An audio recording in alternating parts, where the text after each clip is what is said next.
Welcome to this deep dive. Are you feeling tired? You know, that kind of persistent feeling, just being drained. That low hum of fatigue that just sort of sticks around no matter how much you rest. Yes, I think we've all been there. We've all felt it, yeah. And we long for, well, just a simple way to feel genuinely energized. Today, we're not just talking about coffee energy or even sleep energy. Something more fundamental. Exactly. Yeah. We're exploring this inner current, almost like a river flowing within you. That's a lovely image, a river. And when that river hits obstacles, debris, blockages, well, that seems to be where that weariness really takes root. Makes sense. But the good news, the really encouraging part, is that you, the listener, actually have the power to clear those blockages, to restore that natural flow. It's a really fascinating way to think about energy, isn't it? Not as this static thing you have or you don't have, but as a dynamic flow, like a spring. Exactly. And the wisdom we're kind of tapping into today, it has these deep roots in Buddhist philosophy. Yeah. But what's amazing is how much it resonates with, modern science too. The connections are quite striking sometimes. They really are.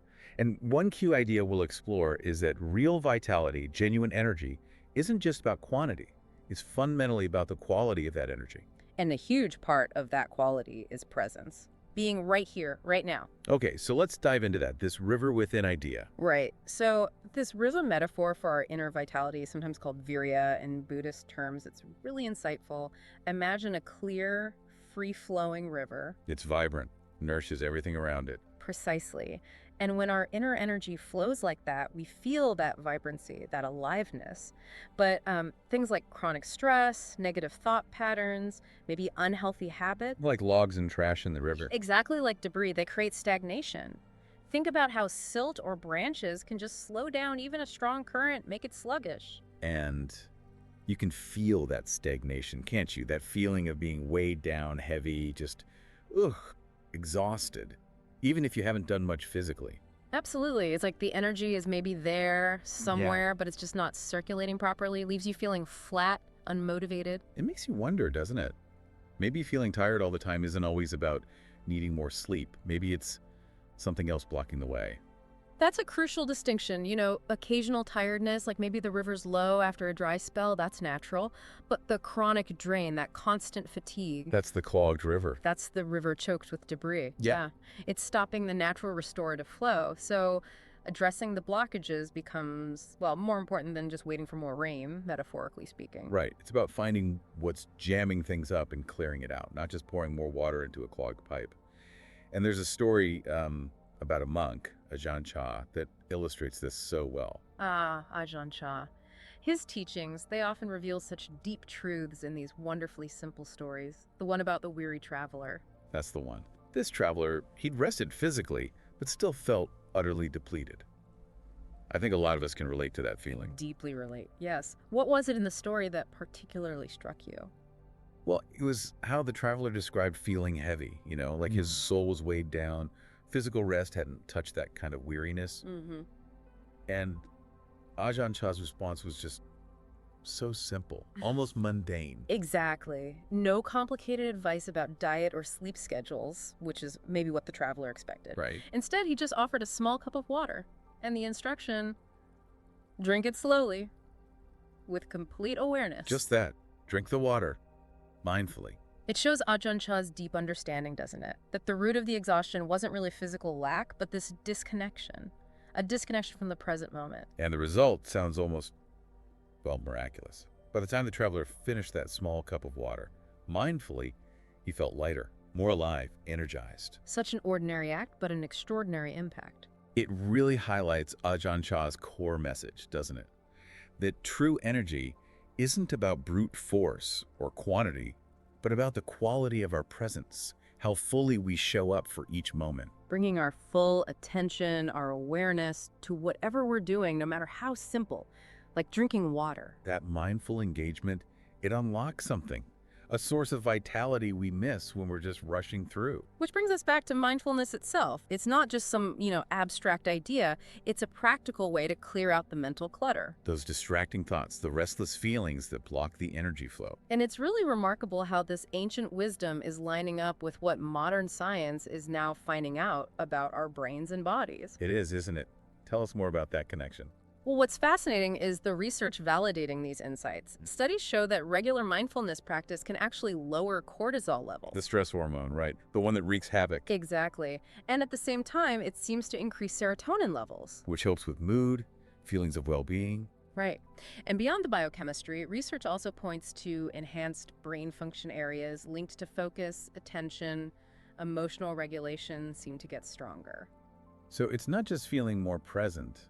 There are actual physiological changes happening. Yeah. But you mentioned something deeper too, beyond just the biological stuff. Well, if you think about it more broadly, consistent mindfulness helps us reconnect with something more fundamental within ourselves, that kind of inherent clarity and stillness that's often buried under all the mental noise. Like finding calm beneath the waves. Exactly. When we're less tangled up in worries and replays, we can tap into this deeper reservoir of energy that's, well, always there. It's like clearing away the clouds to see the sun that was shining all along. Okay, so we've got this inner river, this energy flow, and mindfulness is key to clearing the way. But let's really dig into why we get so drained. Even when we think we're doing things right, eating okay, sleeping okay. Good question. We often focus on the obvious, but there are usually deeper blockages. The first kind we can look at are physical blockages. Right, the body is the temple. If the foundation's shaky. The whole structure suffers, and some of these physical blocks are things we barely notice, like posture. Oh yeah. How does posture affect energy? Think about how many hours we spend hunched over desks or phones. That posture can actually compress the spine.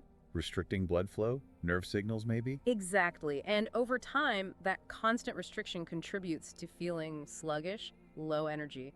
Another huge one, dehydration. Just not drinking enough water, it seems so basic. It is basic, but so common.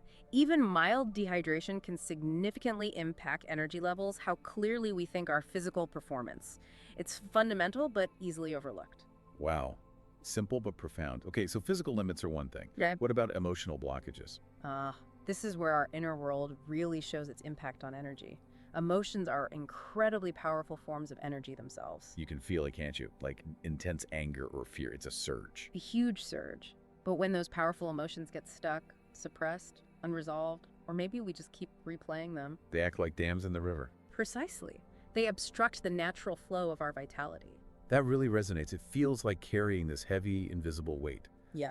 Even if you're just sitting still, holding on to that, it's exhausting. What are some common examples? Holding on to resentment is a big one. That simmering anger, that feeling of injustice. It consumes a vast amount of inner energy. Constantly feeding it. Or unprocessed grief, persistent sadness. It weighs you down, makes it hard to access your natural energy. These unresolved emotions create this internal friction, constantly draining us. Emotional baggage isn't just a phrase then. It actually makes us feel heavy, sluggish. Okay, and the third type of blockage, mental ones. Yes, the mental blockages. And here the idea of the mind as a garden overgrown with weeds is really helpful. A monkey mind. The monkey mind, exactly. That constant chatter, worries, regrets, self-doubt, just endless thoughts bouncing around. It creates so much internal friction, mental static. It's like having an engine revving constantly, even when you're parked. Going nowhere, but burning fuel. Perfect analogy. All that noise makes it hard to focus, hard to stay motivated, hard to just be present. It drains our mental energy, leaving us feeling scattered, overwhelmed, fatigued. Even without doing demanding tasks, just managing the internal dialogue is tiring. So understanding these three blockages, physical, emotional, mental, that's the first big step. But like you said, knowing isn't enough. We need ways to actually clear them out. Yeah. Which leads to the idea that energy works on different levels, right? Exactly. It's not just one thing. Recognizing these interconnected levels, physical, emotional, mental, lets us tackle fatigue more effectively. And they all influence each other, remember. A change in one ripples through the others. Let's start with the physical level, the vessel. Right. The body holds the energy. How we treat it directly impacts how much energy we have. Yeah. And you mentioned breath as the most fundamental source. Absolutely fundamental. Think about it. We need food, we need water, but breath, only minutes without it, it's how we get oxygen to every single cell. Which is essential for energy production. Crucial. And shallow, rapid breathing, often linked to stress, doesn't fully oxygenate us. It leaves us feeling depleted. Whereas deep, slow, rhythmic breaths, Nourish the system. they nourish the cells, improve circulation, and can have an immediate, calming yet energizing effect. And you suggested a really simple breathing exercise we could even do right now. Yes, let's do it. Wherever you are, just find a comfortable spot. Sit or lie down. Gently close your eyes if you like. Now, inhale slowly through your nose. Count of 4. 1, 2, 3, 4. Hold gently. 2, 3, 4. And exhale slowly through your mouth. Count of 6. 2, 3, 4, 5, 6. Releasing tension. Let's do that maybe 4 more times. In for 4, hold for 4, out for 6. Just follow your own rhythm now. Pause for breathing. Yeah. Even just those few breaths. We'll be able to shift. Calmer, clearer. It's amazing how powerful something so simple can be. Okay, so that's the physical level, the vessel, addressed with breath. What about the emotional level, the current? Yes, emotions as the current. When positive emotions flow, our vitality is amplified. When negative emotions create turbulence or blockages, energy gets depleted. And the practice of loving-kindness meditation, Metapavana, is a wonderful way to cultivate that positive flow intentionally. It's such a beautiful practice. Yeah. Simple, but profound. Can you remind us how to do it? Of course. Find a quiet space, sit comfortably, close your eyes if that helps. Start by offering well wishes to yourself. Silently repeat phrases like, may I be filled with loving kindness, may I be well, may I be peaceful and at ease. Really feeling those words. Yes, spend a minute or two cultivating that feeling for yourself. Let it resonate in your heart. And then we extend it outwards. Exactly. Once you feel that warmth for yourself, bring someone you care about deeply to mind. Offer them the same wishes. May you be filled with loving kindness. May you be well. May you be peaceful and at ease. Then maybe friends, neutral people. And eventually, even people we find difficult. That's the deeper practice. Yes, extending kindness even there. It's truly transformative for our own emotional energy. Intentionally shifting that emotional current, cultivating kindness. It feels like it would have a huge impact on energy. Okay, and the third level, mental. The flow. Yes, the mental level as the flow. This connects directly to right effort in the Buddhist path. It's about consciously managing our mental energy. Instead of letting thoughts run wild. Right. Actively cultivating helpful, wholesome thoughts and intentionally letting go of the unhelpful, unwholesome ones that drain our peace and energy. So, noticing where our mental energy is going. Not getting lost in past regrets or future worries, but coming back to now. You had a great question for that. Yes, when you catch yourself in those loops, worry, rumination, negative self-talk, ask, what's one small constructive thing I can do right now? Just one small thing. One small step that moves you even slightly towards your goals or just towards feeling better. It immediately shifts your focus from being stuck to being active in the present. It's empowering. That's such a practical way to reroute that mental energy. Pulls you right out of the overwhelm. Yeah. Now, you mentioned right effort has 4 parts. Let's explore those a bit. Yes, understanding these 4 aspects gives a more complete picture. The first is the effort to prevent unwholesome states that haven't arisen yet. Being proactive. Like recognizing triggers that drain us and avoiding them. What's an example of an unwholesome state we might prevent? Well, a common one today is maybe mindless social media scrolling. It might feel like relaxing, but often. It leads to comparison, feeling inadequate, maybe envious. Exactly. All very energy-draining states. So being mindful of that, setting boundaries, choosing other activities that's preventing those states. That makes sense. Recognizing habits that seem harmless but leave us feeling worse. Okay, what's the second aspect of right effort? The second is the effort to abandon unwholesome states that have already arisen.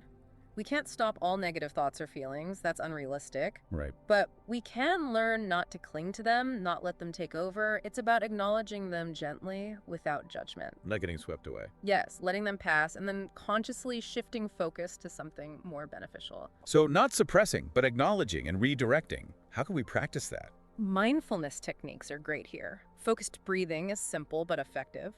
Or visualization, imagine the anger or frustration as a dark cloud.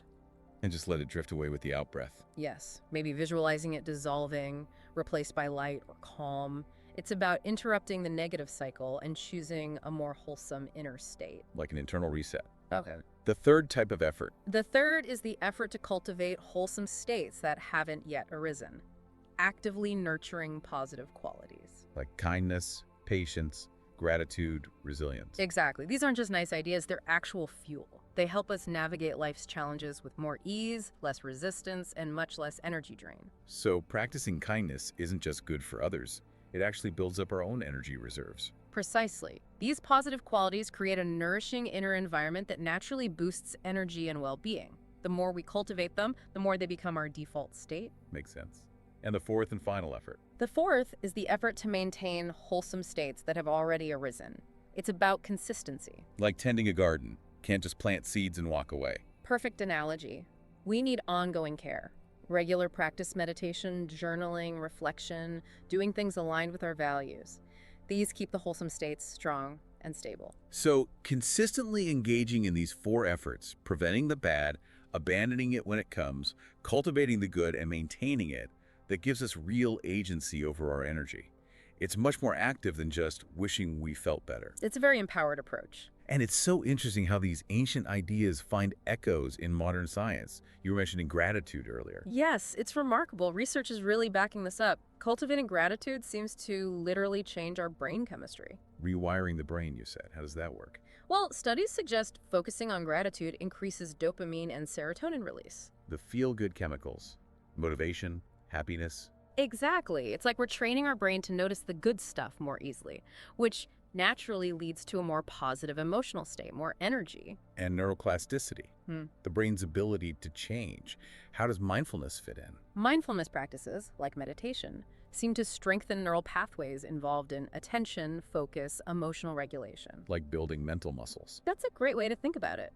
We get better at staying present, managing emotions skillfully, which saves a lot of energy that usually gets wasted on distraction or reactivity. Incredible. Literally training our brains for more efficiency, less drain.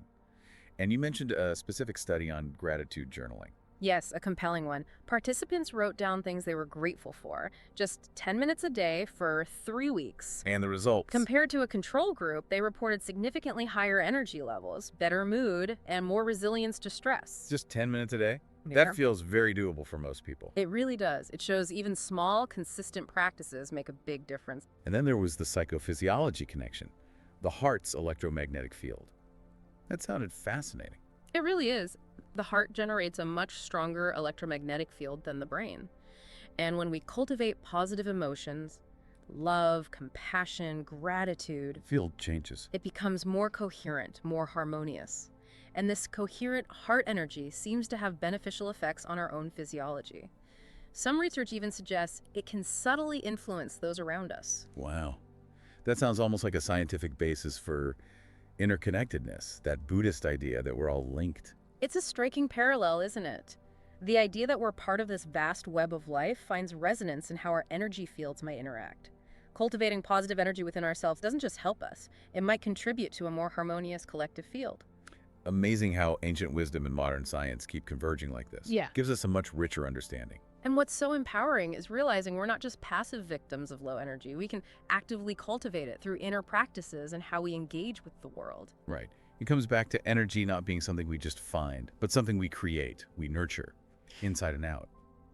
Understanding these principles, backed by science, gives us powerful tools. Exactly. We shift from reacting to fatigue to actively creating a life with vibrant, sustainable energy. That's a profoundly different way to live. Okay, so these blockages, physical, emotional, mental, they cloud our inherent radiance, right? There's this idea of an inner light. Yes, prabhasvara, sometimes translated as the luminous mind or inner light. It's the idea that beneath the surface stuff, the stress, the worries, the fatigue, there's an inherent radiance, a natural clarity and energy. Like the sun behind the clouds. Precisely. Our work isn't necessarily to create the light, but to clear away the clouds, the obstructions that obscure it. And we can clear them. Which connects to the power of intention, Satana, doesn't it? How does intention play a role in energy? Intention is like the seed from which all our actions grow, or maybe the compass guiding our ship. It directs our energy. So positive intentions generate energy, negative ones deplete it. Generally, yes. When our intentions are aligned with well-being, growth, kindness, they tend to create a positive, energetic momentum. Intentions rooted in negativity, harm, or clinging often drain us. So it's helpful to be conscious of our intention. Very helpful. Maybe ask yourself each morning, what is my intention today? Make it explicit, even a simple intention like, I intend to move through my day with ease, or I intend to meet challenges with patience. And visualization can help here too. Yes, a quick practice. Just take 1 minute each morning. Visualize your day unfolding, bathed in a warm golden light. See yourself moving with ease, interacting with kindness, achieving what you need to achieve. It sets a powerful, energetic tone. Setting the compass for the day. Now, another concept that seems related is non-attachment. How does that affect our energy? Attachment or clinging. It creates resistance. We cling to outcomes, to specific ways things must be, and that resistance consumes enormous amounts of energy. Like trying to force the river instead of flowing with it. Exactly. Think about obsessing over perfection versus focusing on doing your best in this moment and letting the outcome be what it is. One is draining, the other is freeing. So how can we practice this? Maybe identify an area where we're overinvested, clinging too tightly. Yes, find something you feel you need to control. Then ask yourself gently, what would actually happen if I released my need to control this specific outcome? What if I just focused on my effort and trusted the process? It's not about being indifferent, is it? Not at all. It's not apathy. It's about trusting the natural flow, doing your part with presence and care, but releasing the anxious grip on how it must unfold. That release frees up so much energy. That makes a lot of sense. And rituals. You mentioned they can help anchor us and cultivate energy. Yes, rituals, seen as intentional acts performed with mindfulness and a sense of meaning, can be powerful anchors in the present moment. They cut through the mental chatter. Even simple things, like lighting a candle. Absolutely. Lighting a candle with the intention of bringing warmth or clarity to your space can be a profound mini ritual. It brings focus. You suggested a specific gratitude ritual. Yes, the 5-minute gratitude ritual. It's very simple. Let's walk through it. Okay. 1, find a quiet space, sit comfortably. 2, close your eyes, take 3 deep breaths, slowing down. Settling in. 3, silently list 5 things you feel genuinely grateful for right now, big or small. Acknowledging the good. 4, as you name each one, try to visualize it. Maybe see it glowing brightly in your mind. Feel the gratitude. Really connecting with the feeling. And 5, place your hands over your heart, take another deep breath, and just whisper, thank you. Simple, beautiful. How does that help with energy? It shifts your focus instantly from what might be lacking to the abundance that's already here. That shift itself is energizing, and neurologically, as we discussed, it reinforces positive pathways. Rewiring for positivity and presence. Yeah. Powerful. So all these practices, breath, intention, non-attachment, ritual, they work together to bring alignment, right? Mind, body, spirit. Exactly. True vitality, that deep, sustainable energy, really arises when these 3 aspects are in harmony. Let's look at each again, maybe a bit deeper. Mind. Cultivating mental clarity. You mentioned meditation as key, even just 10 minutes. Even 10 minutes regularly can make a huge difference. Maybe a brief guided focus now. Sure. Just bring your attention gently to your breath. Notice the rise and fall. If your mind wanders, no judgment. Just gently guide it back to the breath. Now, let your awareness expand slightly, feeling the sensations in your whole body. Maybe imagine a warm, golden light filling you with ease and clarity. Just for a moment. Pause. Nice. Simple presence. Okay. Body. Nourishing physical vitality. Beyond breath, it's the obvious things, but done mindfully. Nutritious food that fuels you, staying hydrated, moving your body in ways that feel good. You mentioned practices like yoga, tai chi, qigong. Yes, because they beautifully combine physical postures or movements with mindful breathing and energy awareness. They directly work on clearing physical blockages and enhancing flow. Could you give quick examples, like a mini sequence? Yeah. Sure. Think of mountain pose, standing tall, grounded, feeling stable. Then maybe a simple sun salutation, linking breath with flowing movement, warming up the body. And perhaps warrior 2, strong, steady, open-hearted. Each cultivates a different quality of energy. Grounding, flowing, strength. Got it. And spirit. Connecting with your higher self, you called it. This is about connecting to something larger than the everyday ego mind. We talked about metta, loving kindness. That practice directly opens the heart, which many traditions see as a key energy center. And visualization can help here too. Yes. Imagine a brilliant, radiant white light above your head, maybe like pure source energy. Gently draw that light down through the crown of your head, filling your entire being. Feel it expanding outwards from your heart, connecting you to everything around you. A sense of unity, peace. Filling up with light, connecting outwards. Beautiful. Hearing about these practices is one thing, but real-life examples really bring it home. You mentioned a couple of case studies. Yes. Sometimes seeing how others applied these ideas makes it feel more accessible. There was Sarah, a corporate executive, totally overwhelmed, heading for burnout. Sounds familiar for many. Right. She went on a retreat, learned about setting clear intentions, practicing non-attachment to outcomes at work, and started simple rituals. Like the gratitude one. Exactly. Morning gratitude, a short evening meditation.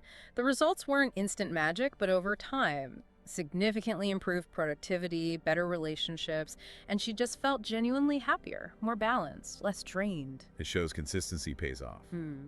And the other story, James. James was a freelance artist, loads of talent, but crippled by self-doubt, procrastination, perfectionism, stuck. Another common energy drain. Huge drain. He started working with non-attachment, focusing on enjoying the creative process rather than obsessing over the perfect finished product.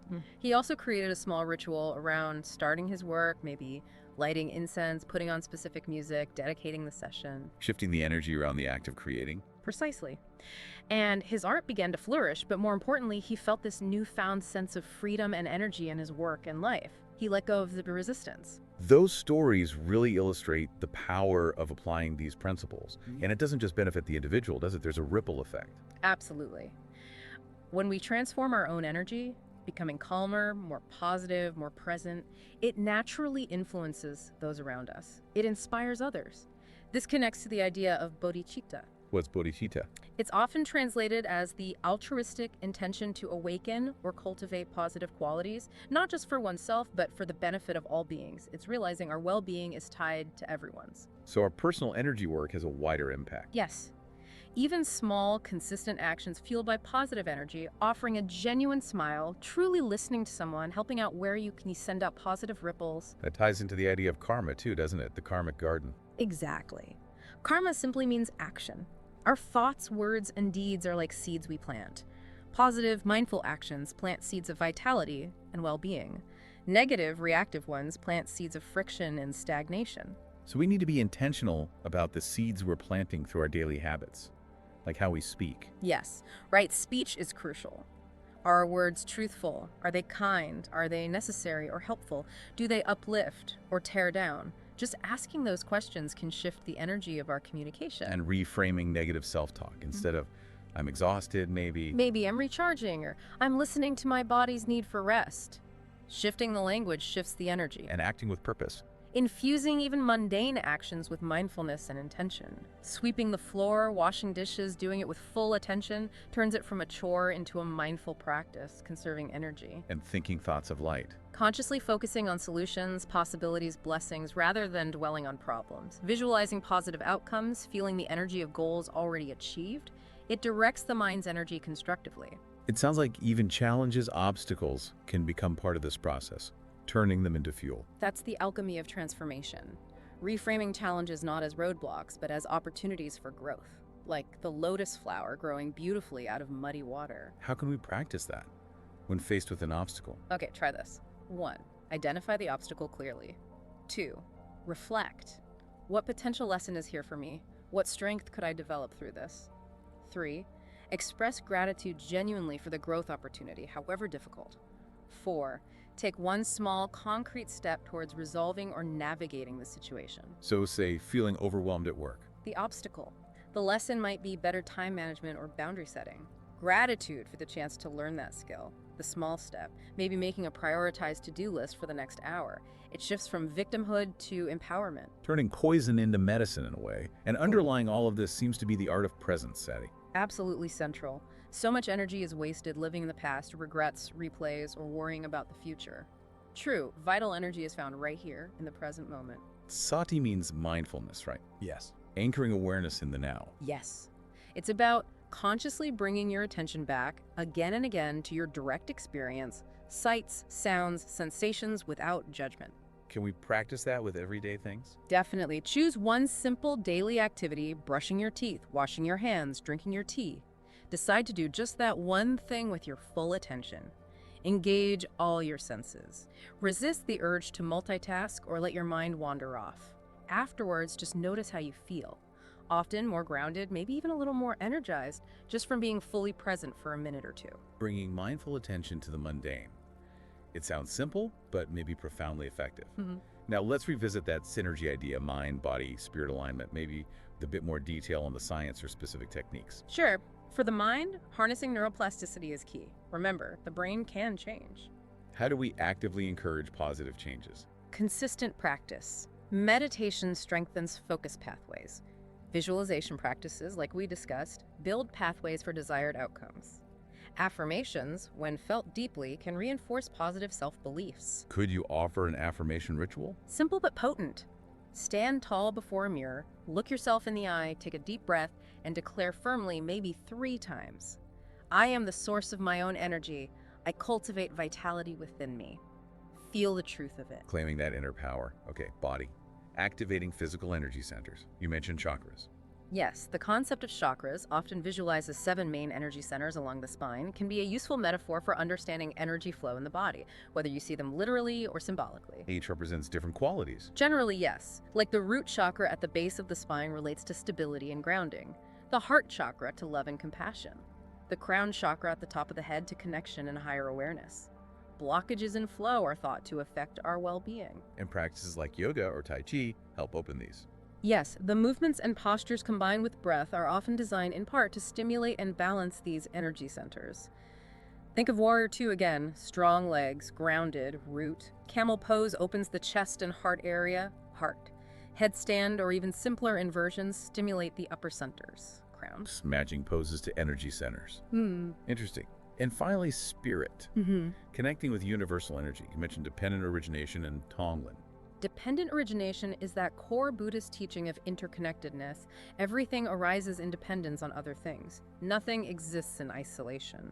Realizing this helps dissolve the feeling of separation that can drain us. And Tonglen. That's a specific meditation, right? Yes, a powerful compassion practice. It means giving and receiving. You intentionally breathe in the suffering or pain of others, visualizing it as dark smoke. You breathe in the suffering. That sounds counterintuitive. It does, but stay with it. As you inhale the dark smoke, you imagine it transforming within your heart center into brilliant, healing light or compassion. Then, as you exhale, you breathe out that pure light, sending peace, healing, and well-being back to the person or beings you're focusing on. So inhale pain, transform it, exhale healing. Exactly. You start with someone specific, then maybe expand to strangers, communities, even the whole planet. It's a profound way to cultivate compassion, dissolve self-centeredness, and clear energy blockages by connecting with universal kindness.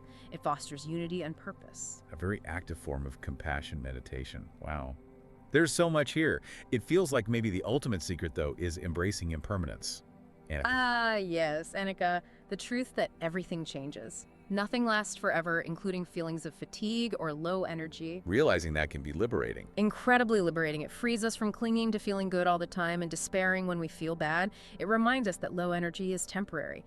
This too shall pass. So don't wait until you feel perfectly energized to start making changes or taking action. Exactly. Don't wait for perfect conditions. Embrace the imperfection.